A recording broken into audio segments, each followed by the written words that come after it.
Join Major League Baseball, New Era, and the 30 clubs as we celebrate opening day. Show your team pride by wearing your favorite cap tomorrow and share on social media using hashtag #CapsOn for a chance to win prizes. Tune into all the opening day action tomorrow on ESPN. So we're getting with the spirit of things on opening day. We've each brought a cap. So why Reds? Start with you. That's where I spent the bulk of my career. Where I spent the bulk of your career. So I consider myself. I grew up in LA in the 80s. This is the team I was watching. Are you kidding me? Fair. Kirk Gibson? Where are you from? And I grew up in Toronto before the 80s. If it was cold out, would that be a Toronto Blue Jay toque? No, this is not a toque. No? This is not a toque. We've had this. Yeah. Okay. Would I have a toque? Oh, absolutely. You lost 80% of our viewers because no one knows what a toque is. Sorry, there's the logo. It's a beanie. It's a beanie.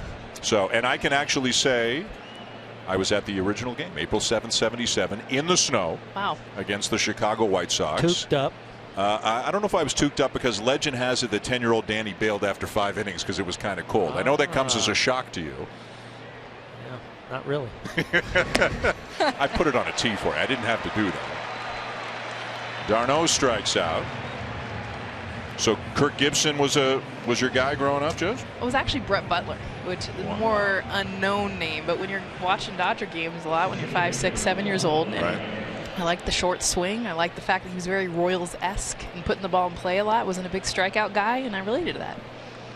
It's always fun watching ball when you're young and picking someone that you relate to and feeling like you're impersonating them every time you're up to bat.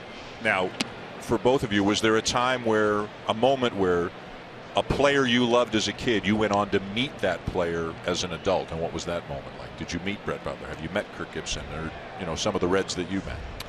Early on, I wanted to meet. Or some of the Phillies, I guess you met, because when you were a kid, your dad was with the Phillies. Yeah, but early on, I wanted to meet George Foster. So I'll never forget meeting him in the bowels of Veterans Stadium. Walking down as a 4-year-old kid, my mom took me by the hand, and I got to meet George Foster, and that was a big deal. I remember Earl Hershiser working. It wasn't until I worked at ESPN.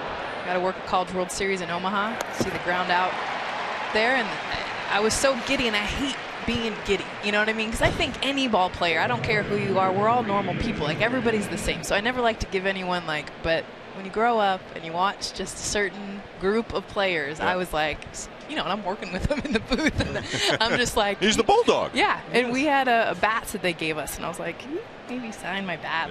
I'm a big fan. It was so awkward, but that's me, and I was. And you were giddy. Yeah. No, you get giddy. We've seen you giddy. Yeah, I get giddy around you guys.